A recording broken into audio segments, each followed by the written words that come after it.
शरद पवारांचा अजित पवारांना थेट बालेकिल्ल्यात धक्का, आज शहराध्यक्षांसह 20 जणांचे प्रवेश। राष्ट्रवादी अजित पवार गटाला जोरदार धक्का देत शहराध्यक्ष पदाचा राजीनामा देणारे अजित गव्हाणे हे आज पुण्यात शरद पवार यांची भेट घेणार आहेत। शरद पवार गटात पक्षप्रवेश होणार असल्याचं बोललं जात आहे, परंतु सध्या आम्ही केवळ शरद पवार यांना भेटण्यासाठी जात असल्याचं अजित गव्हाणे यांनी म्हटलंय। तर विलास लांडे आमच्या सोबतच असतील असं देखील विधान अजित गव्हाणे यांनी केलंय। 25 पेक्षा अधिक जण अजित पवार गटातून शरद पवार गटात जाणार आहेत। काल मंगळवारी अजित गव्हाणे यांच्यासह 4 जणांनी पदाचा राजीनामा दिलाय।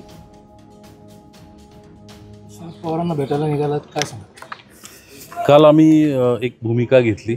मी माझ्या शहराध्यक्षपदाचा राजीनामा दिला। माझ्याबरोबर राहुल भोसले, पंकज भालेकर आणि यश साने आम्ही चौघांनी त्या ठिकाणी राजीनामा दिला।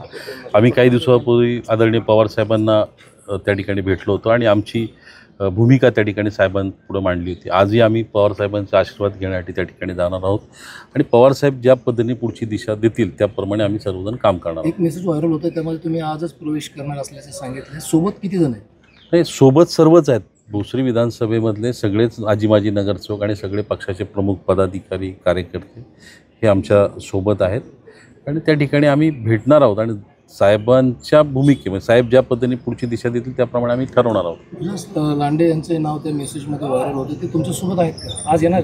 विलास लांडे पाटीलांच्याच मार्गदर्शनाखाली आम्ही गेले अनेक वर्ष या पिंपरी चिंचवड शहरात काम करतो, आपण सगळ्यांनी पाहिलं आणि त्यांच्याच मार्गदर्शनाखाली, त्यांच्याच आशीर्वादाने आम्ही सगळे लोक काम करतो। त्याच्यामुळे ते निश्चितपणे आमच्याबरोबर आहेत आणि त्यांचं मार्गदर्शन आम्ही घेतोय। म्हणजे तुमच्या पाठोपाठ हे इतक्या सगळ्यांनी सोडण्याचं कारण काय? नाही, हे अचानक घडलेली घटना नाही आहे। आम्ही जेव्हा आमच्या पक्षाची विभागणी झाली त्याचवेळी हा मुद्दा पुढे आला होता। आमच्या सगळ्यांच्या दृष्टिकोनातून फार अवघड विषय होता त्यावेळेस साहेब आणि दादा, कारण आम्ही दोघंही, आम्हाला दोघांच्या बाबतीत सर्व कार्यकर्त्यांना खूप प्रचंड प्रेम आहे आणि त्यांच्याच आशीर्वादानं आम्ही पिंपरी चिंचवड शहरामध्ये गेले अनेक वर्ष काम करतो आणि त्याच वेळा अशा प्रकारच्या भूमिका मांडण्यात आल्या होत्या। कालांतराने याच्यावरती काही वेगळा मार्ग निघेल अशा प्रकारची अपेक्षा होती। मुळात आम्ही सगळ्यांनी, म्हणजे आमचा प्रामाणिक प्रयत्न काय राहिलेला की पिंपरी चिंचवड महापालिकेतला जो भ्रष्टाचार आहे हा भ्रष्टाचार त्या ठिकाणी थांबला पाहिजे। दिशाहीन नेतृत्व या परिसराला मिळालेलं आहे, त्याच्यामुळं जो काही बकालपणा या भोसरी, विशेषतः भोसरी विधानसभेला आलेला आहे आणि पैसे तर खर्च होतात, प्रचंड पैसा खर्च होते पण आउटपुट मिळत नाही। प्रत्येक कामामध्ये त्या ठिकाणी रिंग केली जाते, प्रत्येक टेंडरमध्ये एक वेगळ्या पद्धतीचं त्या ठिकाणी कामकाज करण्याचा प्रयत्न ही मंडळी करतायत।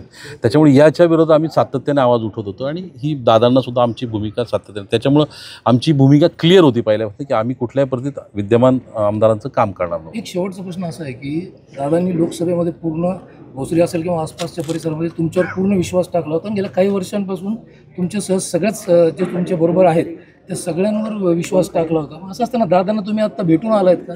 दादांशी काही चर्चा झाली का? दादांना आम्ही काल पण भेटलो, याच्या अगोदर 3-4 वेळा आमच्या या संदर्भात चर्चा झाली आणि आमची भूमिका त्या ठिकाणी दादांना मांडलेली आहे, दादांच्याही लक्षात आलेली भूमिका। त्याच्यामुळं आम्हाला वाटतं पुढची दिशा आमची सोपी आहे। पुढे काय आता आम्ही विधानसभेला तर मी इच्छुक आहे, गेले अनेक वर्ष मी प्रयत्न करतो आहे। मागच्या महापालिकेच्या नंतर, म्हणजे मागच्या विधानसभेच्या वेळेससुद्धा मला त्या ठिकाणी विधानसभा लढवावी म्हणून सांगण्यात आलं, परंतु लांडेसाहेब त्या ठिकाणी इच्छुक होते, त्याच्यामुळे ते निवडणूक लढले, इकडे मी थांबलो। परंतु आता मी त्या दृष्टिकोनातून तेव्हापासूनच तयारी करतो आहे आणि त्याच्यामुळे मला वाटतं की भोसरी विधानसभेतल्या नागरिकांना निश्चितपणे यावेळी एवढं सगळ्यांना घेऊन तुम्ही जाता म्हणजे कुठला तरी शब्द नक्कीच असेल की तुतारी या चिन्हावर तुम्ही लढायचं तुमचं ठरवलेलं असेल? नाही, आम्ही साहेबांना भेटलो मागच्या वेळेस, त्यांचा आशीर्वाद घेतला आणि साहेब ज्या पद्धतीने सांगतील त्याप्रमाणे आम्ही पुढची दिशा ठरवणार आहोत। एकूण किती जण जात आहेत शरद पवार गटातून? संख्या फार मोठी आहे, आता मी एक्झॅक्ट आकडा देत नाही। भारतीय जनता पक्षाचे पण अनेक नगरसेवक नाराज आहेत, ते सुद्धा कदाचित येत्या काळामध्ये